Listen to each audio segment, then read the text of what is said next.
ফের সেই Alipur central jail, আবার সেই মন্দির ওয়ার্ড। রবিবার এসএসকেএম হাসপাতাল থেকে সংশোধনাগারে ফিরে গেলেন মদন মিত্র। সেটাই আপাতত তার ঠিকানা। বুকে ব্যথা, শ্বাসকষ্ট, স্ট্রেচারে শুয়ে এসএসকেএম হাসপাতালে ভর্তি হন মদন মিত্র। শারীরিক অবস্থার উন্নতি হওয়ায় রবিবার তাকে ছেড়ে দেওয়া হলো হাসপাতাল থেকে। মানব জীবনটাই তো একটা জেল, সংসারও তো একটা জেল, তো এক জেল থেকে আরেক জেলে যাচ্ছে।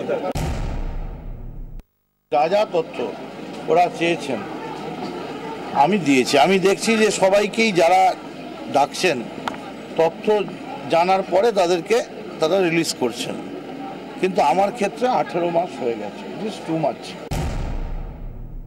আমার পারিবারিক জীবন বা আমার রাজনৈতিক জীবন সবটাই প্রায় তছনছ হয়ে গেছে। তো আমি আশা করব, সুবিচার আশা করব।